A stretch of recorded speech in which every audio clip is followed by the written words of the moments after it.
diciendo al resto del mundo. ¡Aleluya!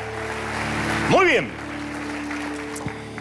Hay un mensaje que prediqué el año pasado para los que siguen las transmisiones domingo tras domingo y creo no se han perdido ninguna.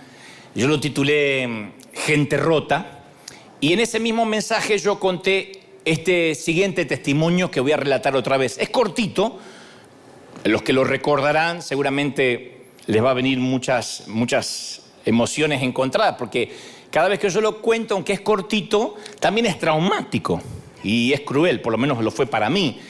Es acerca de aquella vez en mis inicios de mi servicio a Dios cuando era adolescente y me tocaba ayudar junto a los ujieres, dar la bienvenida. No había ujieres uniformados como aquí, ni un gran equipo entrenado, pero se llamaban porteros, que iban variando. Eran 2 o 3 que recibían a la gente en la puerta, lo acompañaban hasta su sitio, daban la bienvenida a los que llegaban, ¿no?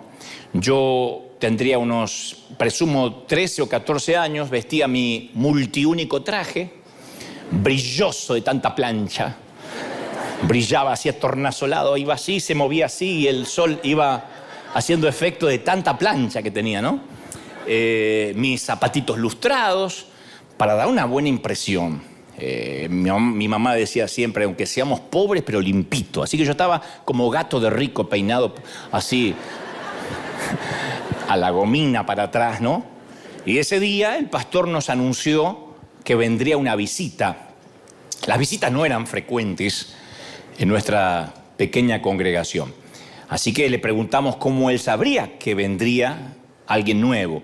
Y él dijo que durante la semana una mujer había llamado por teléfono pidiendo indicaciones de cómo llegar.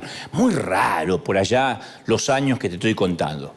La mujer estaba explicando o había explicado vía telefónica que estaba pasando por momentos muy difíciles y que quería darle una oportunidad a la iglesia.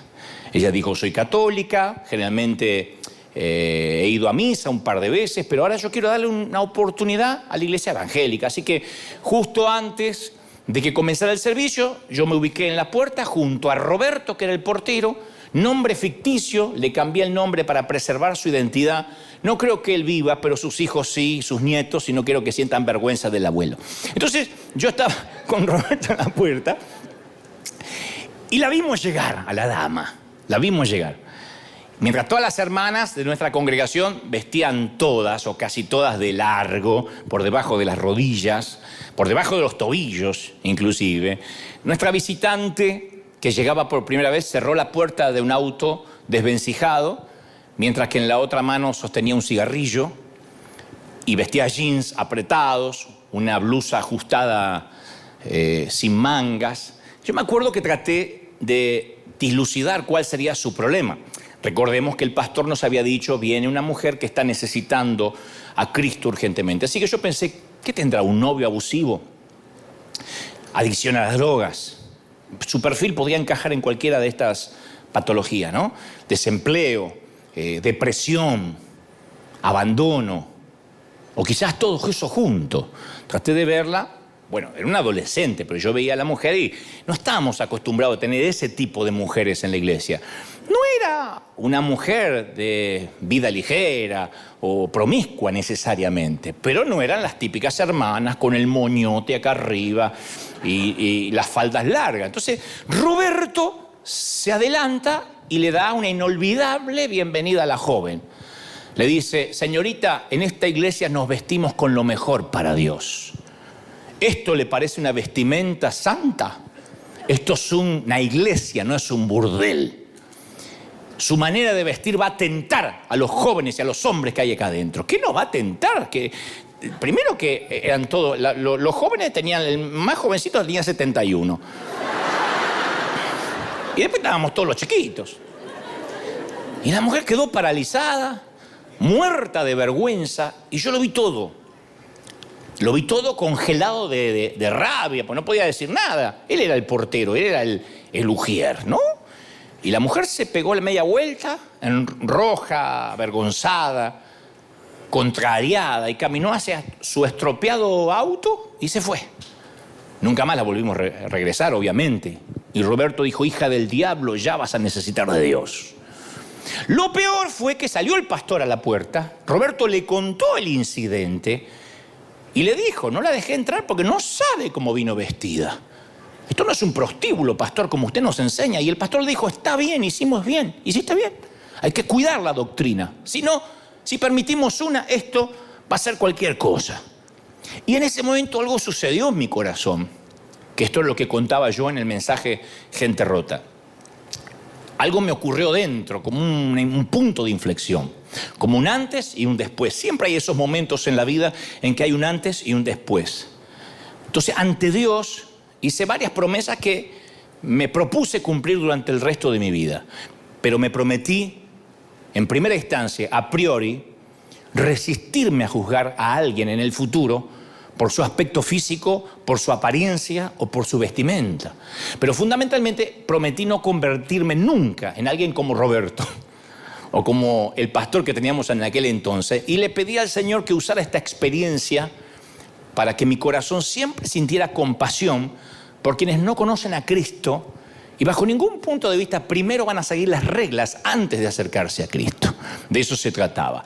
Recordaba este incidente porque yo creo que ese fue un momento álgido para mi vida, un antes y un después, un momento coyuntural, ¿no? Esos parteaguas que nos ocurren de tanto en tanto que en el momento, insisto, son tristes, son traumáticos, pero no dejan de formar parte de lo que alguna vez nos pasó, de modo que lo capitalizamos y eso nos ayuda a sobreponernos.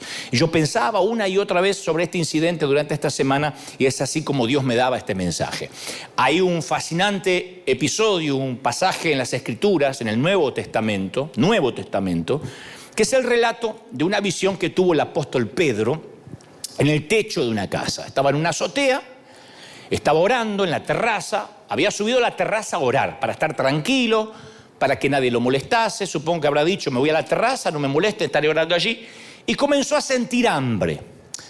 La Biblia no da luz de cuánto pudo haber estado allí arriba, pero tuvo hambre, entró en un éxtasis, o sea, tuvo una visión. Hechos 10:10 relata este incidente en detalle. Dice que Pedro tuvo hambre, quiso comer, pero mientras le preparaban algo, así que presumo que cuando tuvo hambre se acercó a las escaleras y le dijo, prepárame algo, estoy por bajar, huevo revuelto, chicharrón, taco, lo que sea, alguna arepa. Y dijo, voy a orar un poco más, pero cuando dijo voy a orar un poco más, la Escritura dice que le sobrevino un éxtasis y vio el cielo abierto. Y vio que descendía algo semejante a un gran lienzo, una sábana, ¿no? Un gran lienzo, como cuando dentro del lienzo se quiere poner algo que se hacen nudos en las 4 puntas, atada en las 4 puntas, era bajado a la tierra. No dice cómo, posiblemente eran ángeles, o quizás bajaban solo, estaba suspendido, levitando el lienzo, en el cual, sobre el lienzo, había toda clase de cuadrúpedos, terrestres, reptiles y aves del cielo, y una gran voz del cielo dijo, levántate, Pedro, mata y come. Y Pedro, que ve todas esas alimañas, esos animalejos encima del lienzo, no puede creer que esto le esté pasando, porque para Pedro esto era una escena repugnante. No era ni una visión divina, aunque sí lo era técnicamente, etimológicamente sí era una visión, pero para él era algo repugnante, repulsivo. Hechos 10 no entra en más detalle, pero si uno va a Levítico 11, ahí uno puede tener una muy buena pista de qué especies de animales habría allí. Porque luego vamos a descubrir que todos los animales que estaban sobre el lienzo, a los cuales Dios le dice a Pedro, mata y come, eran todos los animales prohibidos, inmundos para el Medio Oriente de aquella época. Cerdos, camellos, conejos, buitres, cuervos, búhos, lechuzas, cigüeñas, murciélagos, escarabajos, osos, lagartijas, zorrillos, comadrejas, ratas y serpientes. Todo eso para hacer un rico menú de tenedor libre, ¿no? Yo creo que le vienen las palabras de su madre a Pedro cuando era chiquito. ¡Qué asco, Simón! ¡Ni lo toques! Vete a lavar las manos enseguida, pero si no lo toques no importa, a veces si algo se te pega. Por el aire, por lo que sea. Aparte nosotros no comemos cerdos, porque el cerdo estaba ahí en el medio. Ni esas alimañas, son animales inmundos, Simón. Ni se te ocurra. Dios dijo que ni siquiera los tocáramos. O sea que un cerdo ni siquiera se podía tocar. Entonces, como para Pedro, como para todo judío de Palestina, aquellas comidas eran no solo desagradables, eran tabú. Eran abominables, eran un asco. Tenéis que detestarlas, les dijo Dios. Tenéis que odiarlas. No es que a lo mejor es rico, de tanto en tanto. No, las tienes que odiar. Era la ley de Levítico, la ley mosaica, la ley de los tiempos de Moisés. Si durante el transcurso del día, por ejemplo, a un judío promedio, en el caso de Pedro, le tocaba sin querer un insecto muerto, o sea, se le paraba un mosquito y él hacía así, lo mataba, sus ropas y sus manos quedaban impuras hasta el atardecer. Imagínense nosotros cuando vienen esas plagas de mosquitos, estaríamos impuros todo el día. Y no podía visitar el templo en ese estado. Supongamos, por ejemplo, que una araña caía del techo sobre una cazuela de barro, donde él estaba tomando la sopa o comiendo, tenía que tirar todo lo que estaba dentro y romper la cazuela, no lavarla. Eran las leyes levíticas. Y en cambio ahora, esos objetos de contrabando descendían en una sábana, mientras una voz le ordenaba: levántate, Pedro, mata y come. No espere los huevos revueltos que te están haciendo las hermanas allá abajo. Mata y come algo de eso. Una blasfemia. Que Dios le ofreciera cerdo en la mesa. Cerdo en la mesa es una blasfemia, y más viniendo de quien prohibió terminantemente comer el cerdo. Así que Pedro, ¿qué hace? Le recuerda a Dios sus propias reglas. Le dice: me parece que hoy te levantaste con algo de Alzheimer o desfasaje hormonal, pero te voy a recordar. Cree Pedro que es una trampa de Dios, ¿no? Que lo está probando, porque dice: por supuesto que no, Señor. Nunca he comido nada impuro, le dice a Dios, así, con cara de legalista recién convertido. Y la voz le replicó: no llames impuro a lo que yo ya purifiqué. No llames impuro a nada de lo que Dios haya santificado. Entonces la escena se repite 2 veces más, dice la Escritura, hasta que Pedro descendió por la escalera. Obviamente que no iba a matar ni comer porque era una visión, no podía palpar los animales, ¿no? Pero él desciende por las escaleras y ahí se encuentra con un grupo de gentiles inmundos que querían unirse al grupo de seguidores de Jesús, y el resto es historia. Ahora, claro, los cristianos de hoy, que disfrutamos las chuletas de cerdo, el jamón a la mañana, el fiambre, le decimos en Argentina, el puerco al estilo zacatecano. ¿Es así? ¿Se dice así, zacatecano? Pero me dijeron que es un puerco que comen en alguna parte de México y no sé cómo, revuelto en el pozole rojo de puerco y esas cosas diabólicas que capaz que los que no somos mexicanos nos cuesta, ¿no? Claro, entonces, hoy en día nosotros no nos percatamos de aquel hecho. Vamos al mercado y decimos: bueno, voy a comprar algo de jamón, ¿no? A mí se me ocurre que el paralelo más cercano para entender lo que le pasa a Pedro, porque si no entendemos lo que le pasa a Pedro, no podemos avanzar en lo que trato de decirte de parte del Señor. El paralelo más cercano de lo que le está ocurriendo a Pedro sería, por ejemplo, que en medio de una convención, de una denominación pentecostal, donde están todos los pastores pentecostales de la recontrasanísima doctrina, una noche, mientras están todos orando y cantando, esto es lo que dijo el profeta Joel, baja sobrenaturalmente un bar. Hay margarita, tequila, michelada, mojito, gin tonic, caipirinha, margarita, martini, Bloody Mary, Baileys, Jack Daniel, Manhattan, Negroni, Pisco, Tom Collins, mezcal, Mai Tai, Borbón, Malbec, mendocino. Dios dice: toma el Malbec o no serás parte de mi reino. Y una voz del cielo que dice: beban, especialmente el Malbec argentino. Beban. ¿Qué dirían los pastores? Yo no me puedo imaginar la reacción. ¡No! ¡Jamás! Ni en la Santa Cena bebemos. Le sacamos el alcohol al vino para poder tomar la Santa Cena. Nosotros somos pentes de la sanísima doctrina. Jamás esa visión viene del infierno. Y no, Dios dice: no, soy yo el que te está hablando. Pero Señor, si nunca hemos tomado ni Coca-Cola, porque es pecado. y hay un mar, ¿no? Bueno, esa era la convicción que Pedro tenía sobre esas comidas. Y lo más desconcertante de todo esto es que Dios rompía sus propias reglas. No se nos vaya este detalle porque esto es fundamental para después construir lo que trato de enseñarte de parte del corazón de Dios. No era que Dios estaba cambiando reglas puestas por el hombre. Estas eran reglas que Dios había puesto y ahora Él las estaba cambiando por alguna desconcertante razón. Es como creer toda la vida, tener convicciones de toda la vida, desde chiquito, desde la escuela dominical, de ciertas cosas, y de pronto viene Dios y dice, bueno, ¿te acuerdas que aprendiste esto? Ahora va a cambiar. No es así. Eso fue lo que llevó a Cristo a la cruz, entre otras cosas. Oíste que fue dicho por Moisés. Moisés no era un delirante. Todo lo que Moisés decía venía de parte de Dios, del Padre de Jesús, en teoría. Para estos que estaban ahí diciendo, este es el Mesías.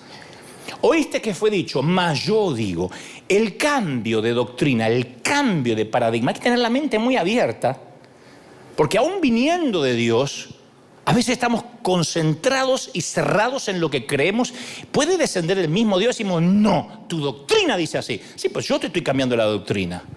Es casi como el desconcierto de cuando un policía nos dice que avancemos a contramano o nos hace pasar una luz roja. ¿Cuántas veces? Porque hay un accidente, porque el camino está trabado, el policía dice, pase, pase, y está en rojo. Y viste que uno dice, no, paso en rojo, me va a poner un ticket. El policía dice, pase. Si tú dices, no, acá me quedo hasta que cambie la luz, te pone un ticket. Porque el tema es la obediencia por encima de la ley. Si el que crea la ley o el que se supone la hace respetar, te está diciendo que avances con la luz roja o que cruzas en contramano, es mejor que lo hagas o vas a tener problemas con la ley. Miren qué paradoja. Hoy tuve que entrar a contramano, hacer 2 cuadras a contramano a pedido del oficial. De otro modo, estaría en la cárcel. Decían en Argentina hace unos meses atrás, en un meme que había en internet, ¿quién diría que iba a tener que ocultarme de la policía en pandemia para ir a trabajar? Pero había una ley que no te dejaba salir de casa o una orden presidencial que en el peor momento de la pandemia no podía salir la gente a trabajar y la gente se las ingeniaba para salir a trabajar, algunos infringiendo la ley. Trabajar es a favor de la ley, sin embargo hay momentos que esa ley empieza a cambiar. Entonces, algunos opinan que las leyes levíticas eran por temas de salud. Por temas de salud para Israel cuando andaban en el desierto. Recuerden que ellos eran esclavos, no tenían doctrinas sanitarias. De alguna forma Dios tenía que poner orden en ese grupo hasta que se transformen en soldados. Entonces dicen que algunos historiadores que posiblemente la prohibición del cerdo era para prevenir la triquinosis, que es una enfermedad que proviene de comer puerco. La prohibición contra las langostas marinas, contra los mariscos, pudo haber sido que los salvó de un virus que suele abundar en las ostras y en los mejillones. Otros dicen no, eran prohibidos porque todos esos animales se alimentan de carroña, de cadáveres. Cosa que disiento, porque entre ellos está el conejo también, que era prohibidísimo. Pero algunos dicen, bueno, tal vez la mayoría se alimentaba de carroña. Otros dicen, no, esas leyes levíticas eran para los judíos porque las otras naciones comían esos animales. Entonces quería Dios que Israel, entre otras cosas, se diferenciara hasta en la dieta, que no comiera lo que comieran los pueblos paganos. Bueno, todas estas explicaciones tienen cierto sentido. Quizás arroje luz sobre la lógica que motivó esta curiosa lista de Dios, de animales que no se podían comer. Sin embargo, insisto, yo no me explico, por ejemplo, la prohibición de ciertos animales. Los conejos eran prohibidísimos en el Medio Oriente. Los conejos no son un riesgo para la salud, comen hierba, no comen carroña. ¿Y por qué en esa lista entraron los camellos, los asnos, tan corrientes para el transporte en el Oriente Medio? Entonces está claro que de algún modo estas leyes tienen algo de arbitrarias. Arbitraria significa que casi no hay explicación. La arbitrariedad es eso, como decía nuestra mamá. Ve a hacer la habitación. ¿Por qué? Porque sí. Eso era la arbitrariedad de una madre, no se discute. Por supuesto, todas las sociedades tienen hábitos de alimentación arbitrarios, ¿no? Y todas las culturas hacen una distinción entre animales puros e impuros, hasta la fecha. Los franceses comen carne de caballo, así que si vas un día a París, fíjate bien cuando digas, ¡ay, qué rica carne! Te estás comiendo un equino. Los chinos comen carne de perro, de mono, de murciélago, nos enteramos hace poco.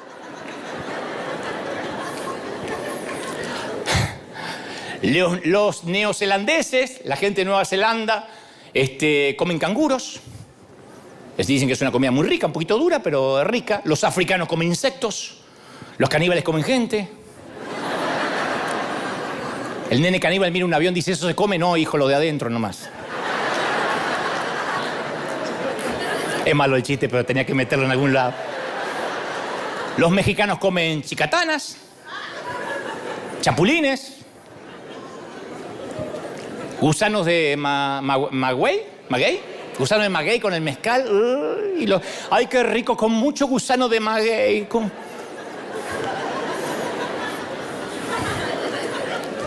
Que Dios vaya a explicar eso. Pero volviendo a las Escrituras, Dios prohibía animales que manifestaban una anomalía. Ahí nos vamos acercando. Ustedes dirán, ¿para qué toda esta información? Ahora vamos. Y ahora conectamos con lo que te conté al principio del querido hermano Roberto. Todos los animales que tenían alguna anomalía, Dios los prohibía. Los que eran distintos, aún dentro de su propia especie. Por ejemplo, puesto que los peces tienen aletas y tienen escamas, las conchas y las anguilas no eran aceptables. Porque conviven con los peces, pero no se parecen a los peces. Las aves tienen que volar. De manera que el emú, el ñandú o el avestruz no eran aceptables porque no volaban. Los animales de tierra debían caminar en 4 patas, no arrastrarse por el suelo como la serpiente.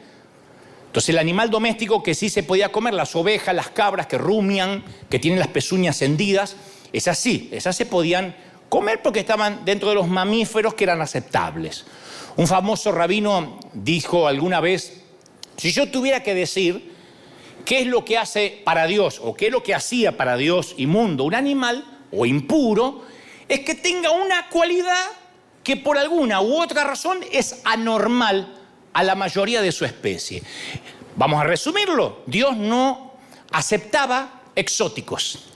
A mí eso me hubiese traumado mucho porque yo le decía a mi mamá, yo soy lindo, hijo, vos sos exótico, me decía mi mamá. Sí, pero yo flaquito, orejón, las cejas así. Yo si no me corto acá me crecen como gallego, así como... Y mamá decía, porque son ojos que merecen ser subrayados.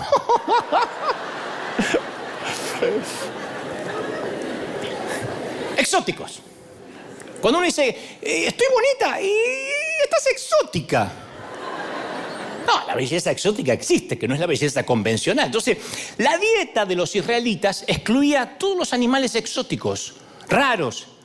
Y este principio también aplicaba a los animales limpios que se podían presentar en el templo como ofrenda. Ningún adorador podía llevar al templo un animal lisiado. Esta ovejita, esta renga, voy a aprovechar y la llevo de ofrenda. Estos billetes que al final no gasto nunca, los pongo en el... No se podía. Nada defectuoso, porque Dios quería lo impecable del rebaño. Era un principio.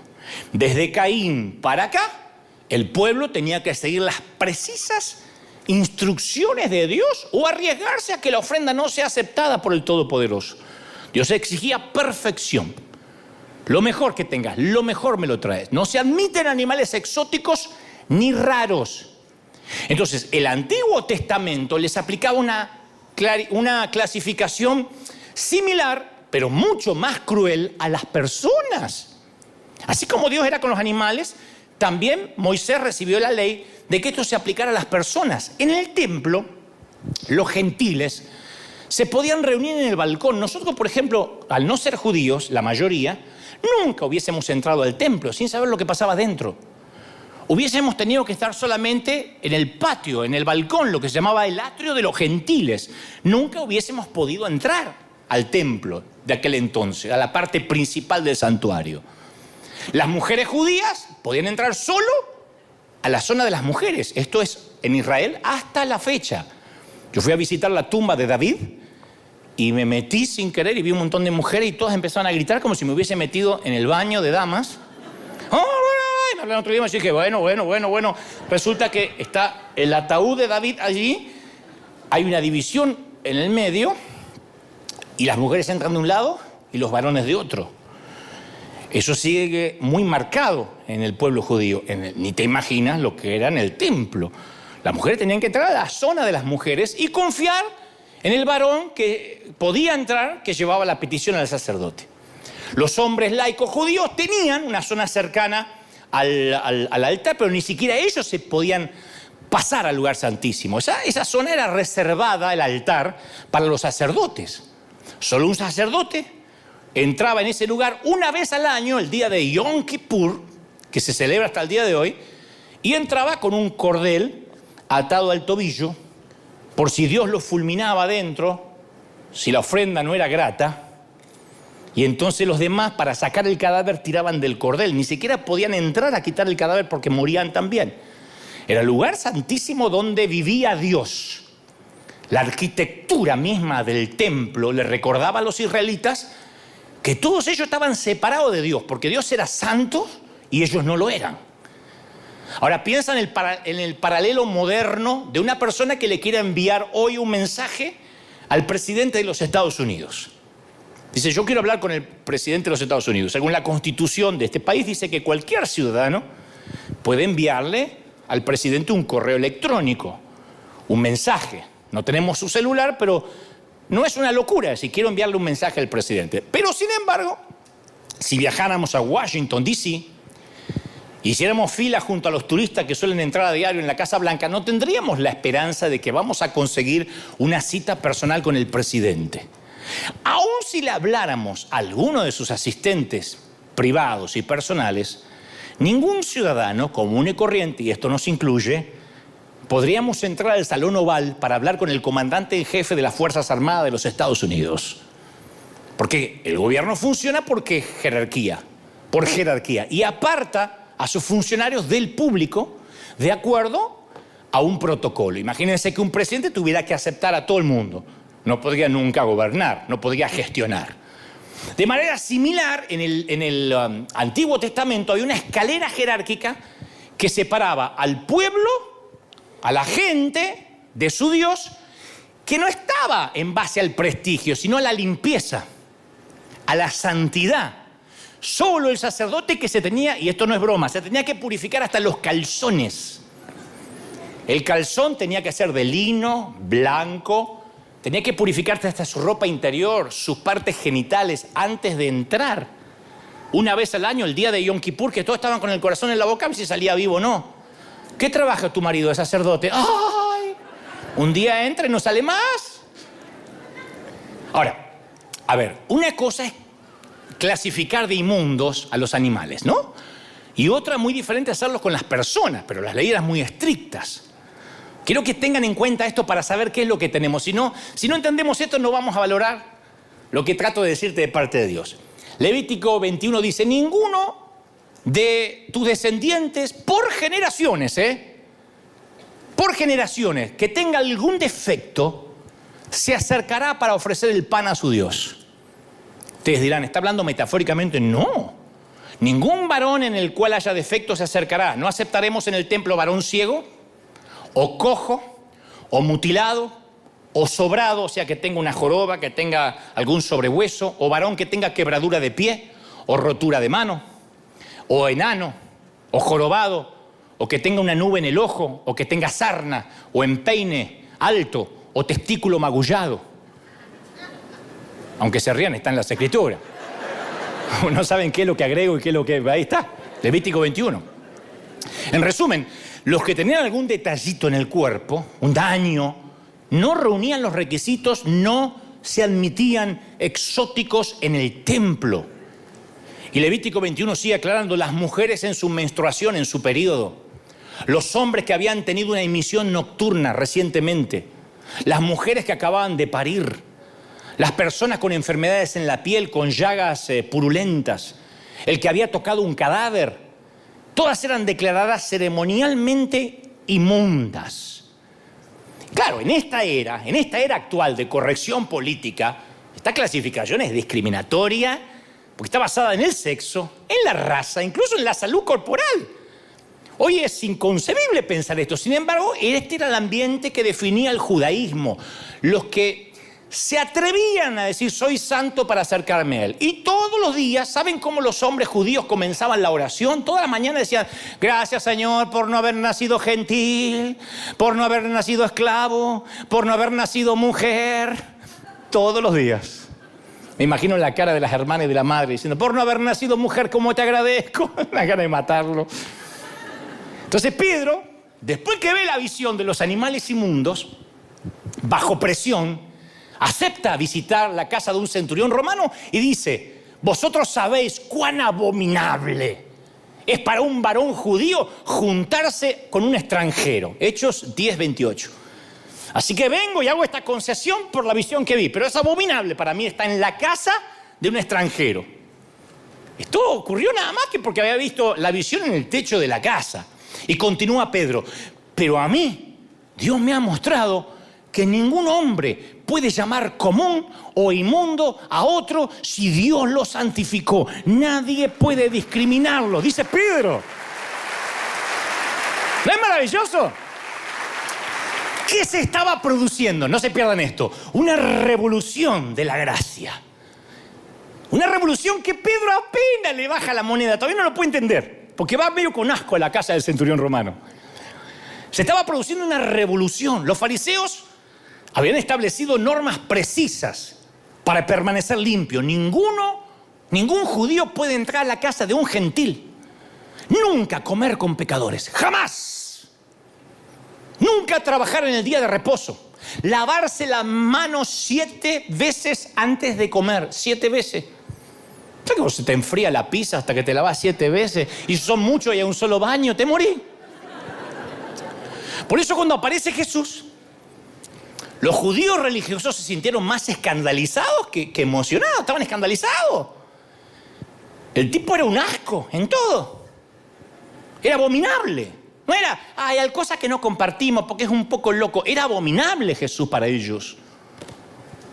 ¿Acaso no lo tocaba gente inmunda como los que sufrían de lepra?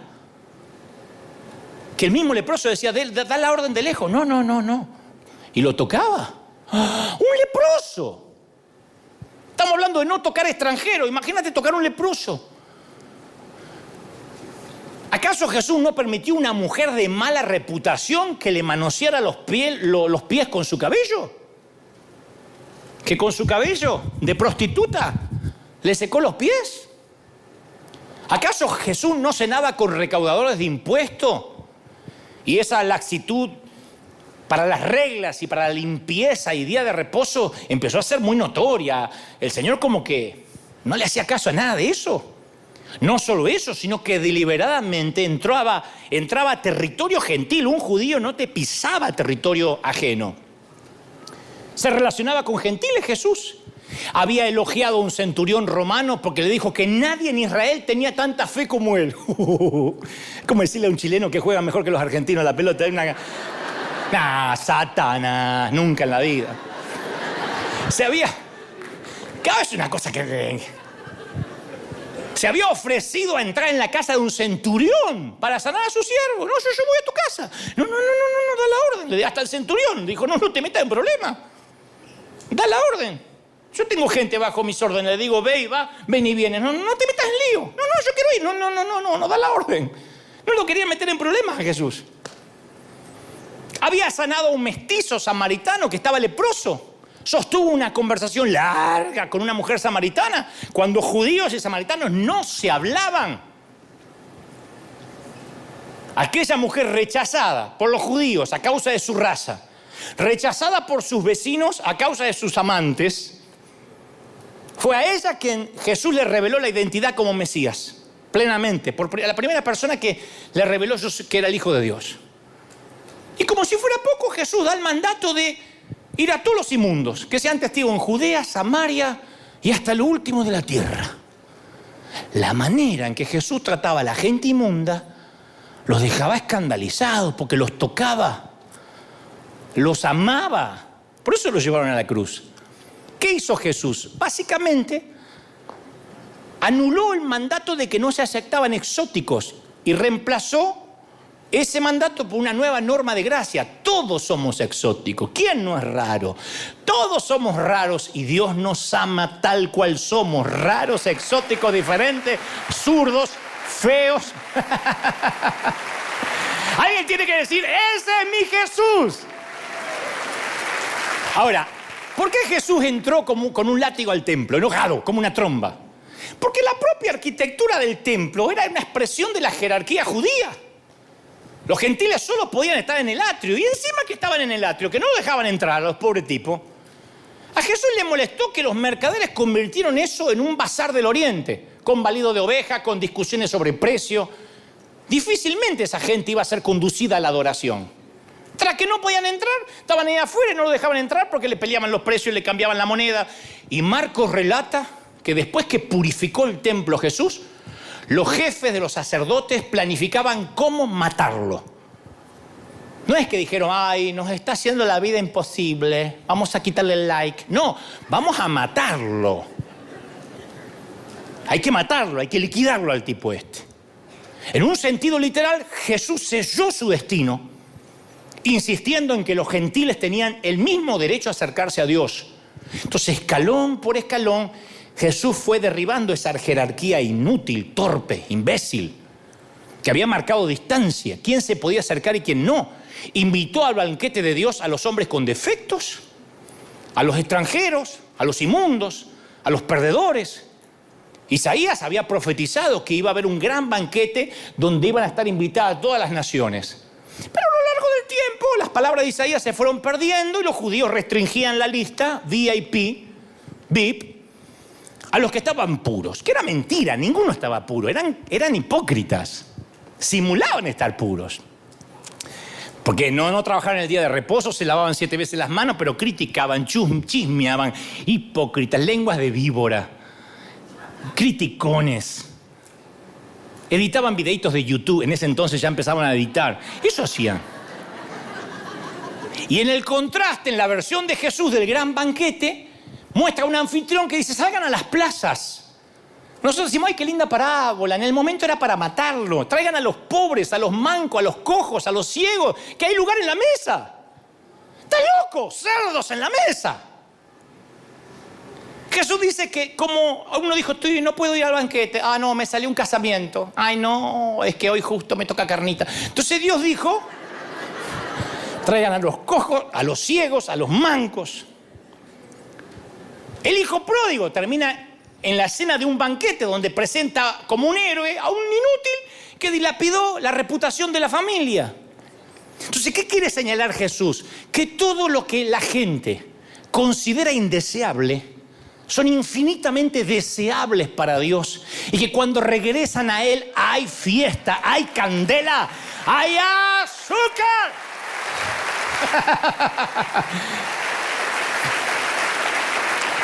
Di conmigo, todos somos exóticos.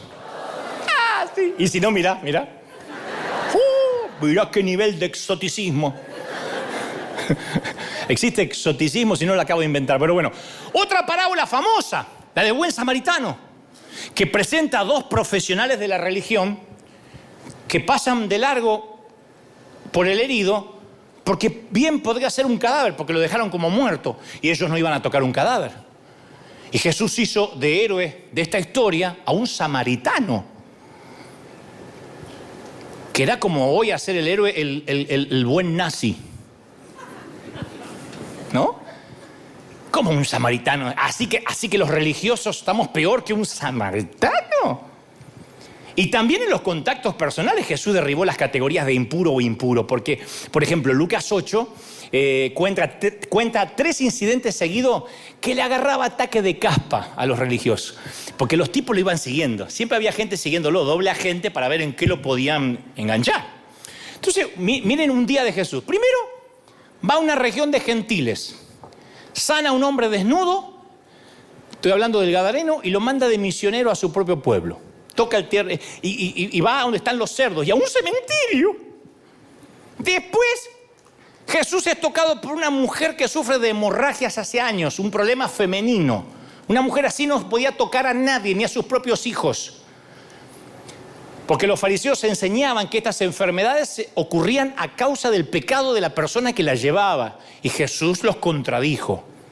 De ahí, para terminar el día sin lavarse las manos todavía, ya venía con el cementerio, el gadareno, la mujer con hemorragia, va a la casa de un gobernante de la sinagoga cuya hija acababa de morir. Inmundo por el loco gentil. Inmundo por la mujer con hemorragia que lo tocó y ahora entra a una habitación y toca un cadáver. Entonces las leyes de Levítico protegían contra el contagio, el contacto con un enfermo, el contacto con un gentil, con un cadáver, con ciertos animales. Andaban todos con tapaboca.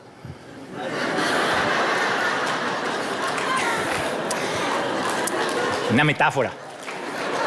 ¿Y qué fue lo que hizo Jesús? Invierte el proceso, no se pierdan esto. Aquí, chato el punto, dijo el profeta Cantinflas. Escucha, acá llegamos. Aquí el punto. Invirtió el proceso. Porque uno dice, ¿y por qué hacía esto? ¿Para provocarlo? No, él invirtió adrede, arbitrariamente el proceso.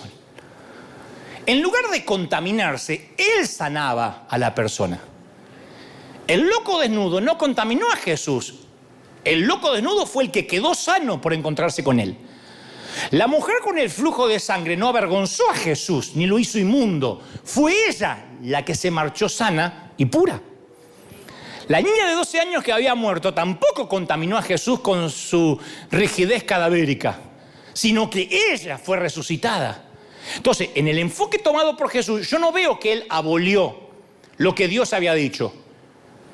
Abolió el cumplimiento de las leyes del Antiguo Testamento. No, Dios había santificado la creación, separando lo impuro de lo puro. Ahora, Jesús no anuló este principio de santificación, sino que revirtió la fuente, la dio vuelta.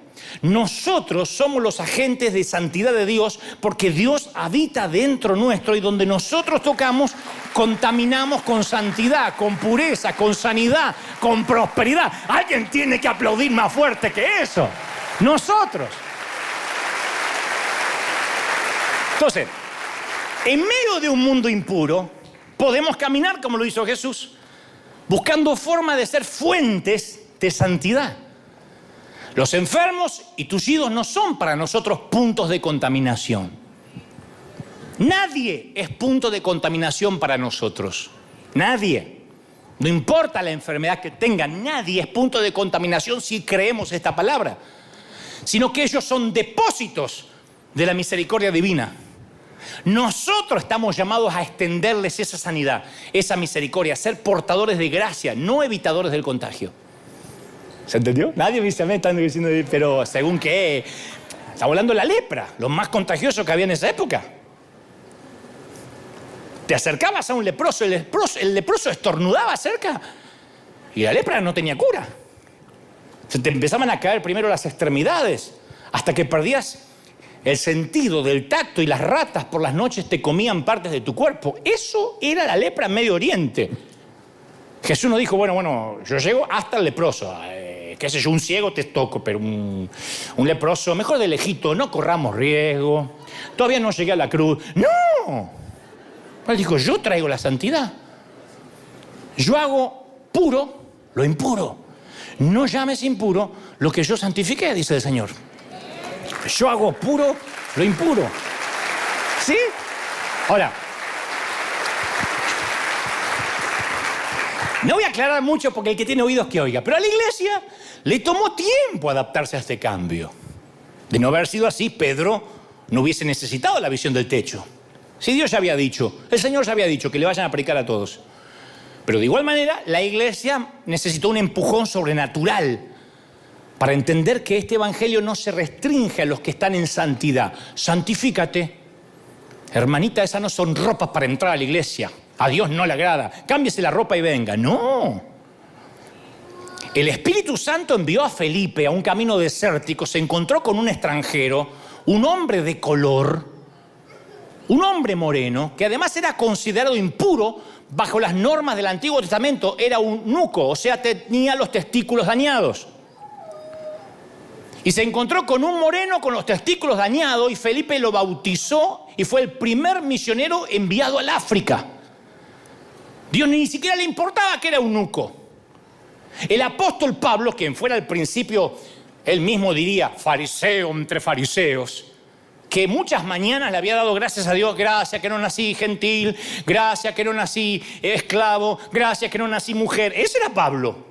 Un día, cuando se encuentra con Cristo, escribe esta revolucionaria frase, dice, ya no hay judío, ni griego, ni esclavo, ni libre, ni varón, ni mujer, todos sois unos en Cristo Jesús. ¡Aleluya!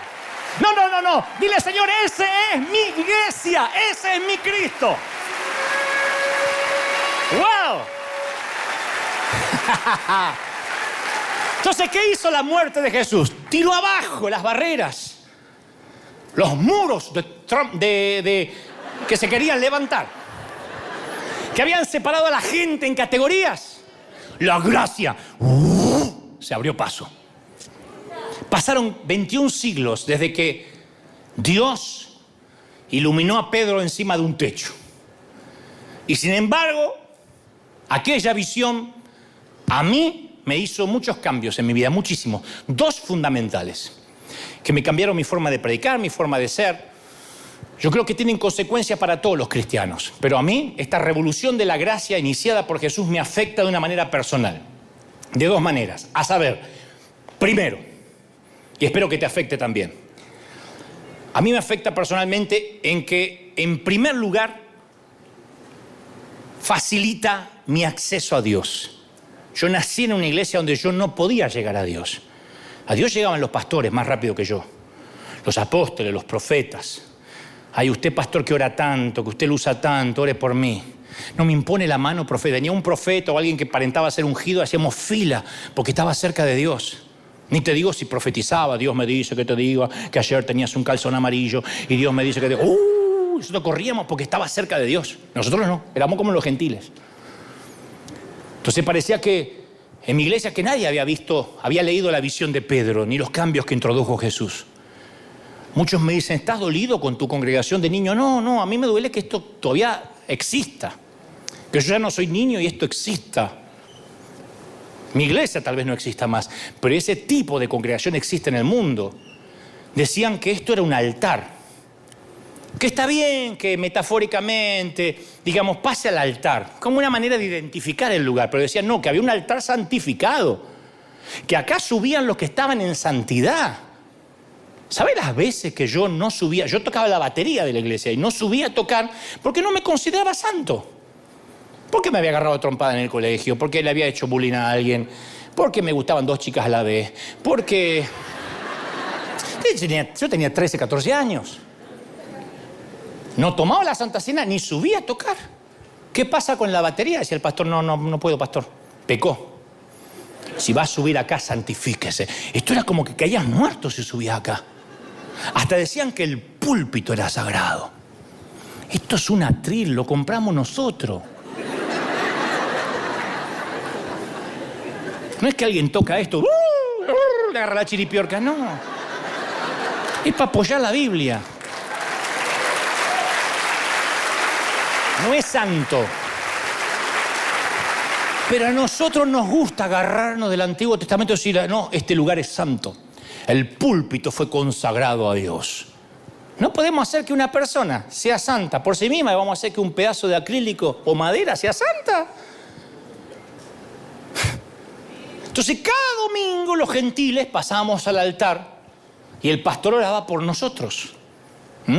Tal como en el Antiguo Testamento, que les llevaban los sacrificios al sacerdote para que él se los presentara a Dios.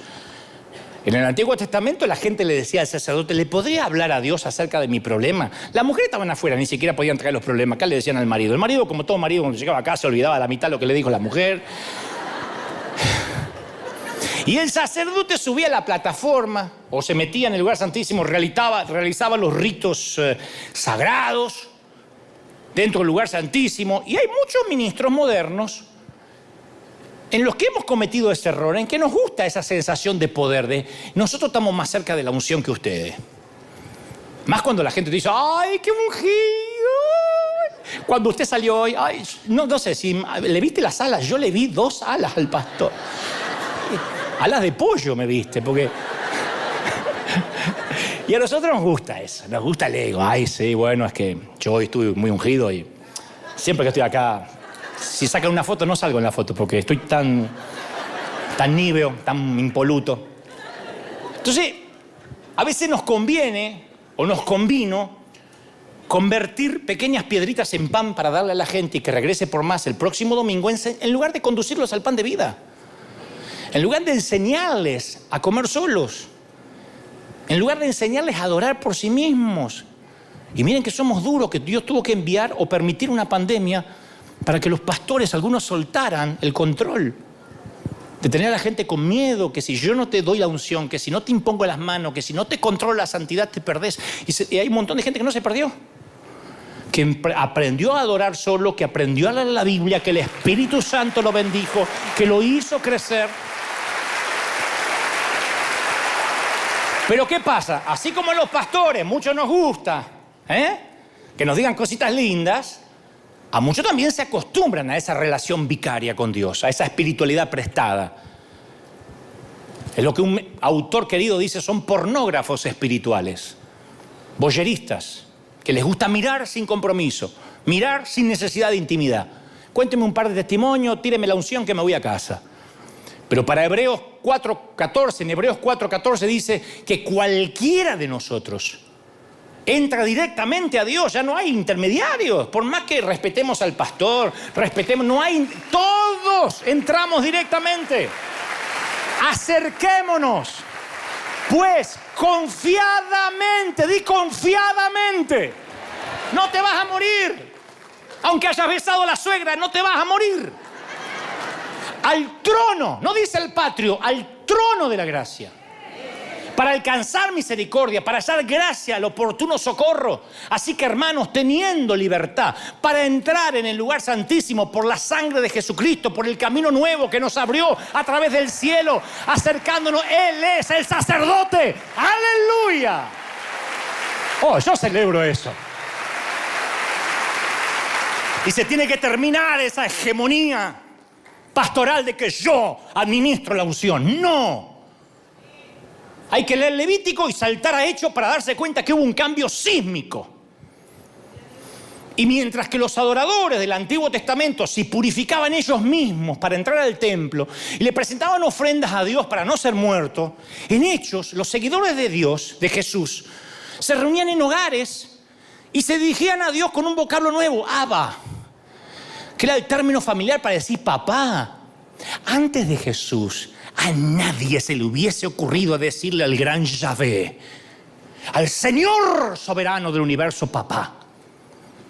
Después se convirtió en una palabra de uso corriente entre los primeros cristianos cuando se dirigían a Dios en oración. Anteriormente yo tracé un paralelo con un visitante de la Casa Blanca que no puede entrar, ¿no es cierto? Ningún visitante puede entrar.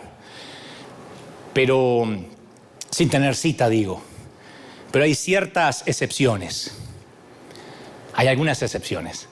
Durante el gobierno de JFK, de John Kennedy, algunas veces los fotógrafos captaban estas encantadoras, estas tiernas imágenes, donde ahí, bajo el escritorio del presidente, ahí estaban todos los tipos con sus trajes grises, y los miembros del gabinete discutían de cosas de trascendencia mundial, como la crisis de los misiles de Cuba, ¿no?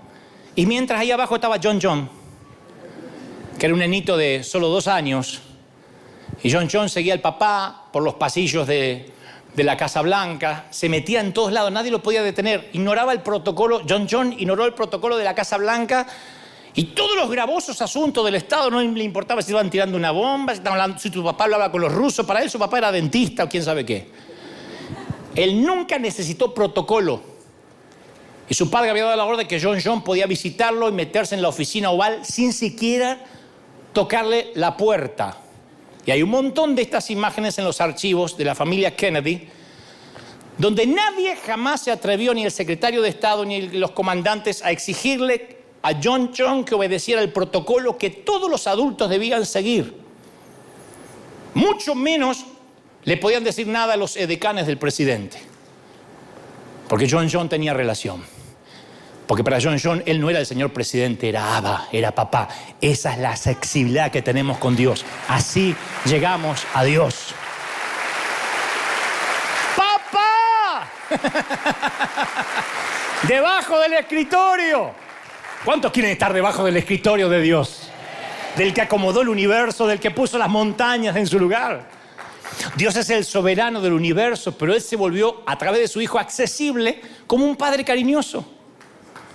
En Romanos 8, Pablo incluso hace más cercana esta intimidad. Dice, el Espíritu vive dentro de nosotros.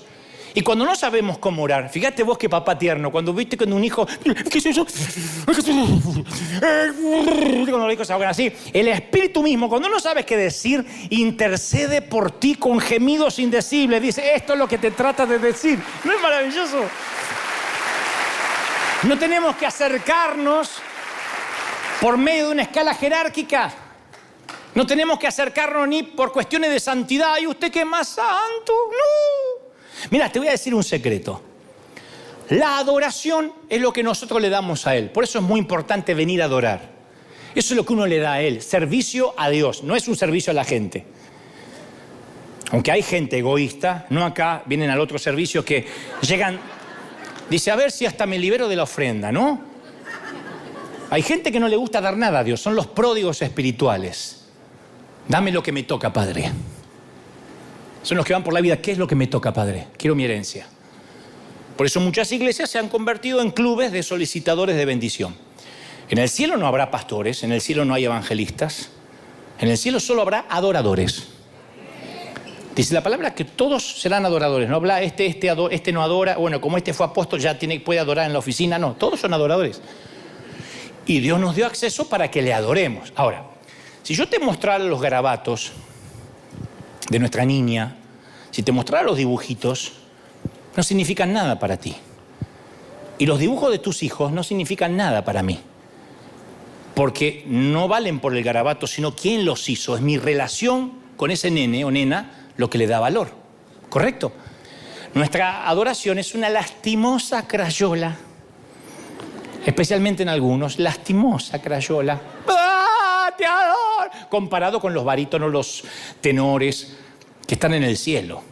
Pero Dios no es atraído por nuestra canción, por lo que somos, sino, mejor dicho, por la calidad con la que cantamos, sino por la relación.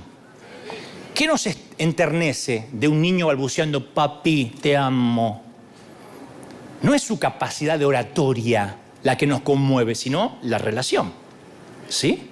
Lo mismo pasa con nuestras oraciones. A veces decimos, ¿por qué siento que mis oraciones son huecas y superficiales? Porque no tenés relación. No hay intimidad. Si yo voy a una tienda y se me acerca un niño, voy a Target y se me acerca un niño desconocido y me dice, Señor, ¿me compra ese juguete? Voy a reconocer que tiene audacia, tenacidad, caradurez, pero no tiene la posición adecuada para pedirme nada. ¿Por qué lo más seguro es que no le compre nada? Porque el niño no me pertenece. No hay relación. ¿Por qué le tengo que dar algo si no tengo relación? ¿Puedo hacerlo? Sí. Lo haría. Hasta ofendería a sus padres. Ahora, si uno de mis hijos me preguntara, ¿podrías comprarme ese juguete? Cambia la perspectiva.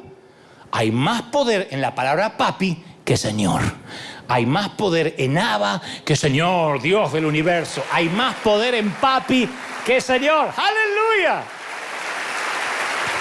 Y ahí están tus hijos y te tienen atrapado en sus pequeños puños, ¿no? Como estos chiquitos, como John a su papá.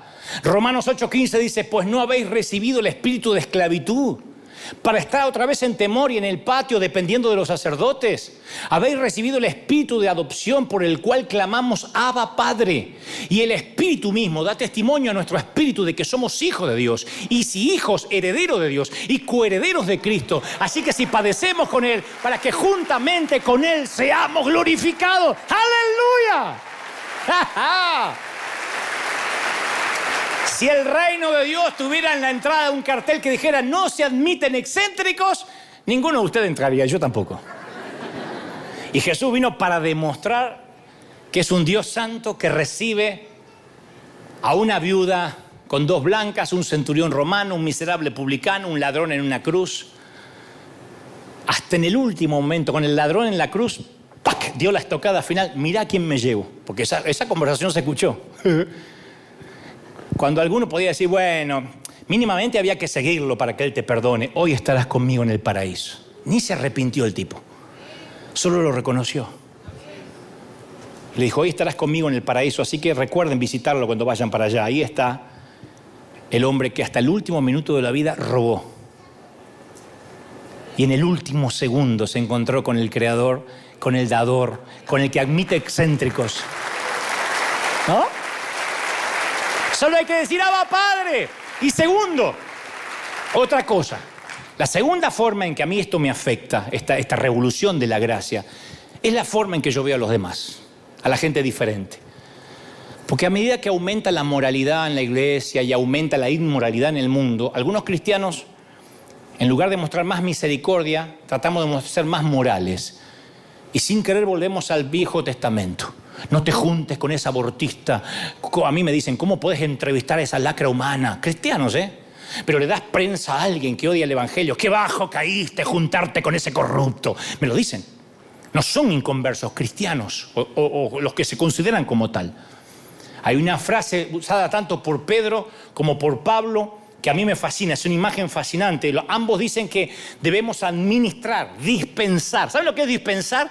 Dispensar la gracia. Ambos apóstoles dicen, tenemos que dispensar gracia.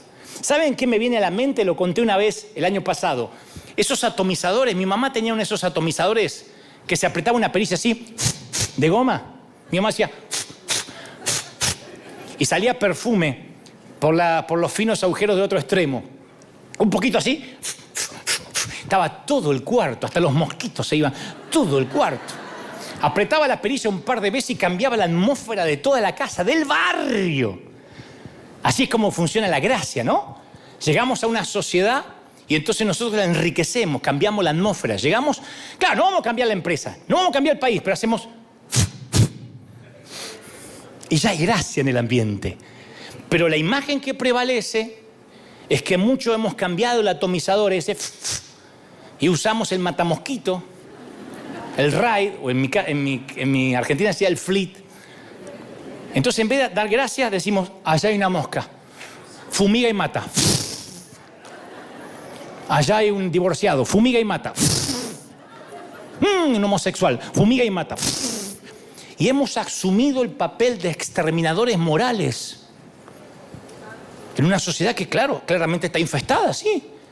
Ahora, yo comparto la preocupación por la sociedad, pero me siento subyugado por dar gracia, que no la da nadie. Me siento subyugado por aquel que vino por los enfermos y no por los sanos, por los pecadores y no por los justos. Nunca favoreció el mal, siempre los perdonó. Y de alguna forma Jesús se ganó la reputación que sus seguidores hemos perdido. ¿Qué nos pasó para que ya no nos digan que somos amigos de pecadores? ¿Qué nos pasó para que digan, en esa iglesia entra cualquiera? ¿Qué nos pasó? ¿Por qué perdimos la reputación que Jesús tenía? ¿Por qué la única persona perfecta de la historia atraía a los exóticos, a los imperfectos? ¿Qué nos impide seguir sus pasos, gente? ¿Por qué si él era amigo de pecadores y ellos anhelaban su compañía? ¿Por qué los pecadores siempre son reacios a entrar a una congregación? Los legalistas le decían horrible, apóstata, blasfemo, repulsivo. ¿Cuál fue el secreto de Jesús que perdimos? Dime con quién anda y te diré quién eres. Te dicen eso. Imaginen eso en la antigua Palestina, decírselo a Jesús, que se metió a la casa de Zaqueo por su propia cuenta. Bajate del árbol, voy a tu casa. Y la muchedumbre mostró la desaprobación y le dijo, el Hijo del Hombre vino a buscar lo que se había perdido, gente. Se encuentra con un recaudador de impuestos y le dice, no vine para los sanos, vine para los enfermos. Di conmigo, el Señor vino por mí, por los enfermos, claro. Dios no había hecho lista de animales puros e impuros, no había excluido del templo a los pecadores, físicamente deformes, los había dejado afuera, pero en ese sistema de castas apareció Jesús. Y dejaba que los impuros lo tocaban, los deformes, una mujer con flujo, los lunáticos, los poseídos. Nunca se preocupó por la contaminación, por el contagio, ni con los difuntos. Creían que tocar a una persona impura contaminaba a quien lo tocaba, pero cuando Jesús tocó al leproso no se manchó. Cuando una mujer inmoral lo tocó, no se manchó. Él contaminaba, él era viral. ¿Quiénes son los más virales? ¿El mundo o nosotros? ¿Quiénes contagian más, la comida o la sal? La sal. ¿Cuántos quieren ser la sal de la tierra? Dígame amén. Jesús fue proclamando un evangelio nuevo de gracia. Di conmigo, de gracia. Y en tu casa también. Ya no hay que ir a Jerusalén, ya no hay que purificarse, no hay que someterse a un sacerdote. Hay que seguir a Jesús. El contagio de la santidad derrota el contagio de la impureza. ¿Quiénes son los virales? ¿Quiénes somos más contagiosos? ¿Quién cambia a quién? Por Dios. Si no me voy a meter en el mundo porque tengo miedo de que me cambien, no entendí nada. Perdí el tiempo, perdí 40 años de mi vida. Y Dios me mira, te ve con todas las debilidades, con todas. Y me ve igual que la mujer junto al ataúd de su hijo, me ve igual que Simón el leproso. Yo me acuerdo cuando decíamos en la iglesia que jamás íbamos a permitir que entraran divorciados. El tema del divorcio, por ejemplo, era un tema muy álgido. Era como hoy pensar en una pareja gay dentro de la iglesia. Yo pienso en esos cambios, ¿no? Dentro de la iglesia, porque decíamos nunca, nunca. Jesús habló del divorcio con toda claridad. Y hoy en día llegan personas divorciadas, se divorcian, no se les discrimina, no se les grita. Las iglesias las aceptan, la mayoría. Hemos aprendido a aceptar a la persona sin necesariamente aprobar su conducta. Y al estudiar la vida de Jesús, tenemos que entender que la gente es diferente. Cada uno tiene... Si yo supiera los dramas de cada uno de ustedes, el mundo que vive cada quien con su familia, con lo que le tocó, con lo que eligió, con los hijos, los cuñados, las suegras, las madres, los padres, de dónde vienen. Y el Señor amaba a todos, a una prostituta, a un estafador, a un acaudalado explotador, a una mujer poseída, a un soldado romano, un samaritano. Me maravillo de que el Señor se haya ganado la reputación de amigo de esa gente. Cuando Jesús amaba a alguien, veía en él un hijo descarriado de Dios, veía en él un ser humano por quien Dios se angustiaba, que iba por mal camino. Dios siempre me vio a mí como me diseñó originalmente. Más allá de la mugre, del lodo, Él siempre vio al verdadero Dante. Jesús nunca identifica a una persona con el pecado, nunca. El borracho, el abusador. Nunca. Porque Él siempre sabe que el pecado no te pertenece. Él te libera de eso, eso no te define. Jesús amaba a la gente atravesando su capa de lodo. Él te ama atravesando tu capa de barro. Seremos abominaciones para algunos, pero seguimos siendo el orgullo y el gozo de Dios. Necesitamos que Dios nos sane los ojos. Vamos, pónganse de pie. Vamos, dale un aplauso al Señor de señores y ponte de pie. Si crees que Dios habló, que ese aplauso se escuche hasta Australia, que se escuche hasta la República Argentina. El contagio de la santidad derrota el contagio de la pureza. ¿Quiénes son los virales? Díganme amén. ¿Quién cambia a quién? A mí me gusta entrar a un canal de televisión y que cambie toda la atmósfera de a poco. Me gusta, y cuando más mundanos son, cuanto peor parecen, ahí digo, Señor, no me muevas de ahí, me encanta. Soy un ratón en un depósito de queso. Cuando llego a un lugar donde todo el mundo insulta y con doble sentido, yo digo, Señor, acá donde tú te puedes lucir. Y hago... Y cambia la atmósfera.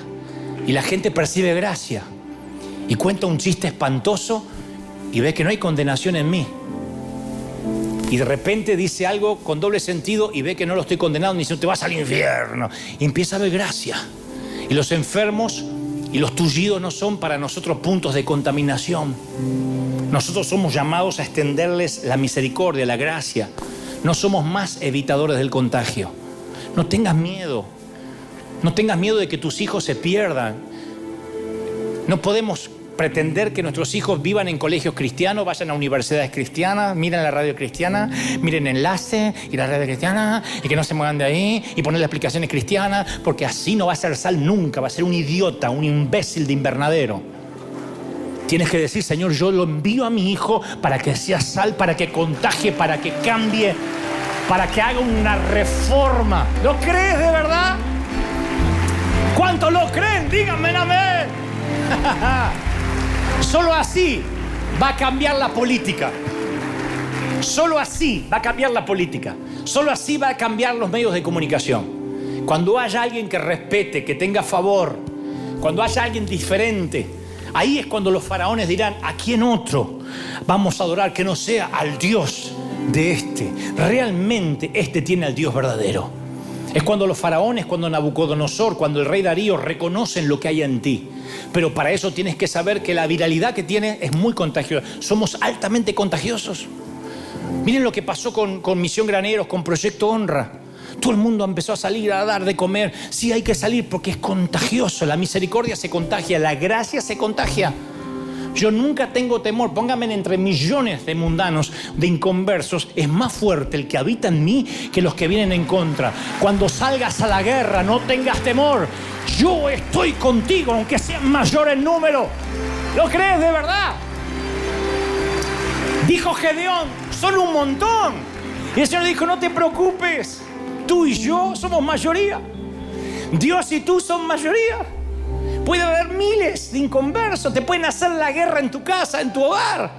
Pero Dios y tú son mayoría. Donde vayas eres viral. Cambia la atmósfera. Donde vayas eres un agente de bendición.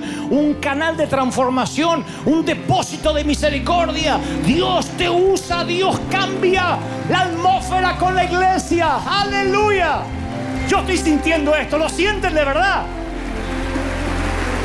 ¿Cuántos quieren esto? ¿Cuántos quieren ser virales? Yo siento esa viralidad en el ambiente, en la atmósfera. No tengas temor. No tengas temor. Dice, no tengas miedo. Iglesia, en el mundo, no tengan miedo. Seamos virales. Contagiemos. La gracia se contagia, como la sonrisa se contagia, como la risa se contagia. Seamos virales. Seamos altamente infecciosos del Espíritu. Y en estos tiempos que se habla tanto de la viralidad, del contagio, bueno, salgamos a contagiar gracia, favor, misericordia. Que alguien diga, no puedo creer que me hagan esto, que me estén amueblando la casa, que me estén limpiando, que me estén cortando el césped. Es que nosotros lo hacemos, somos así. Y a donde vamos contagiamos y donde vamos bendecimos. Y el Señor es una fuerza que mete intrínseca y desde dentro empieza a leudar toda la masa. Un poquito de levadura hace que la masa desde dentro empiece a cambiarse. Desde dentro se transforme y la sociedad entera empieza a cambiar. Alguien tiene que decir, ese es mi Dios, ese es mi Dios, ese es mi Dios. ¡Aleluya! Bendito sea el Señor. Y escuchen, ya voy a terminar.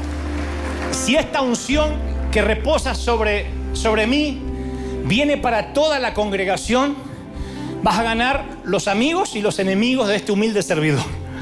Entonces tienes que saber, cuando digas, Señor, ¿cómo sé que estoy bien? ¿Cómo sé que estoy contagioso? Tienes que empezar a ver críticas de los religiosos. Tiene que haber gente que te esté planificando literalmente matar. Tiene que levantarse gente diciéndole, es una apóstata, una basura, así no hablo en el Dios, es una anticristo, eres la bestia. Tiene que haber gente que se levante en contra. Si no hay oposición, es porque estás en la misma dirección que ellos. Tienes que chocar de frente con gente que no quiere contagiar gracia.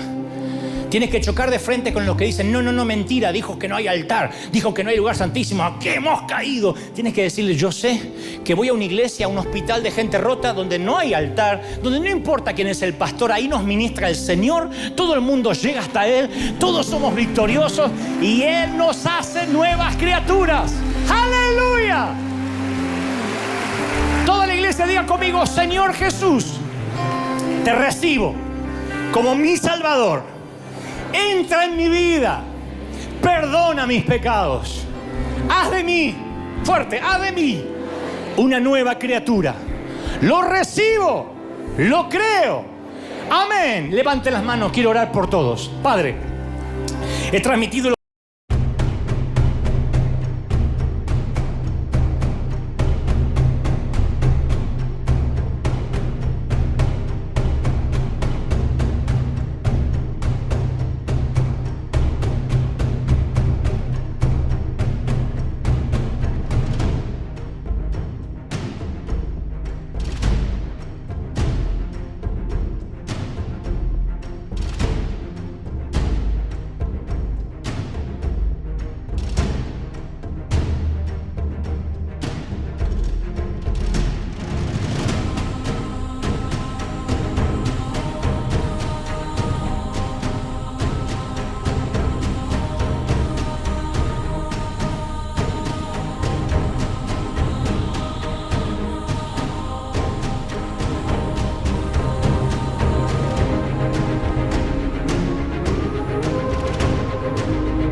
We could have had it all, rolling it in the deep.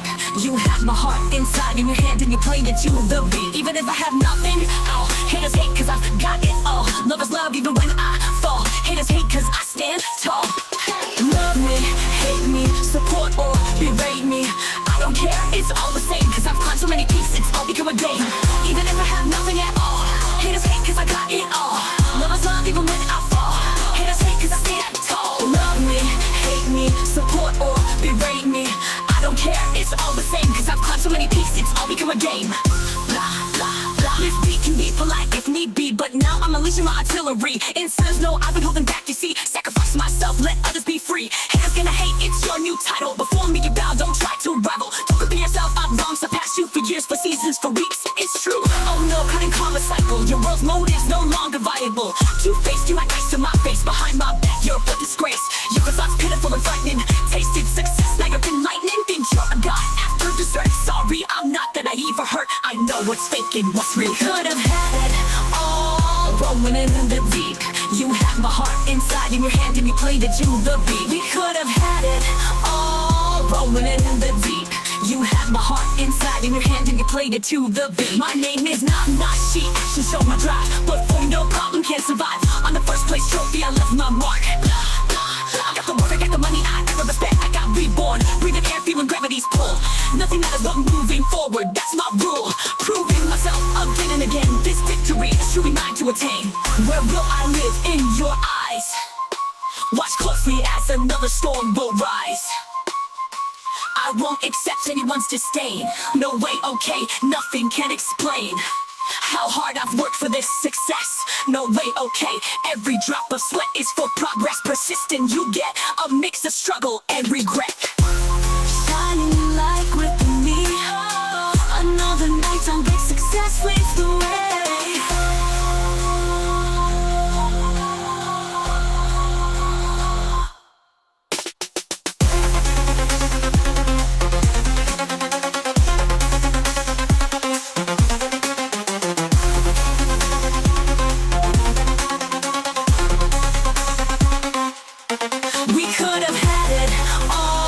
Rolling in the deep. You had my heart inside in your hand and you played it to the beat. We could have had it all, rolling in the deep. You had my heart inside in your hand and you played it to the beat.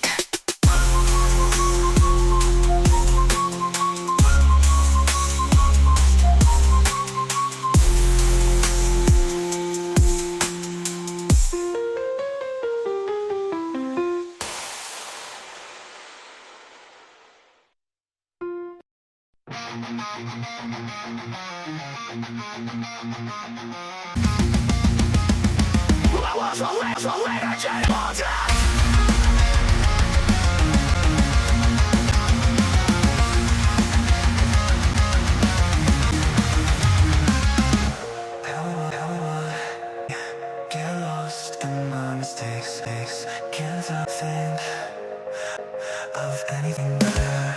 There'd be a way to stop reliving thing that can't be changed. Forget what was once and reset. Memories can be the only part of me that be changed. Just let me be free. Just let me be free.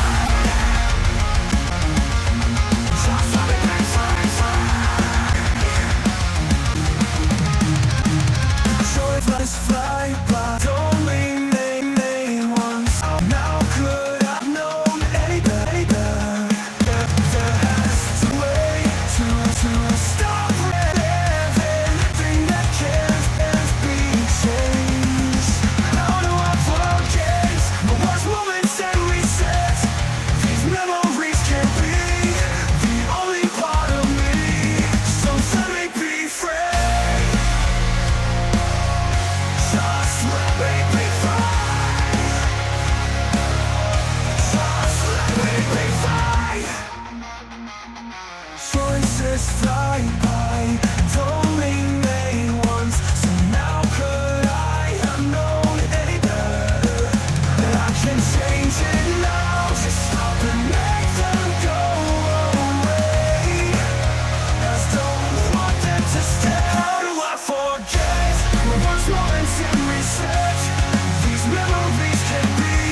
should have talked, moments when I should have walked, fights where I could have been braver, times when I could have been a savior. Why make them good then? The ones I wanna be trapped in. Why do I have to get stuck on every little thing? Why you try to protect me? What's happening is like why we do escape this? This sounds like endless. Just let me be free. Just let me be free.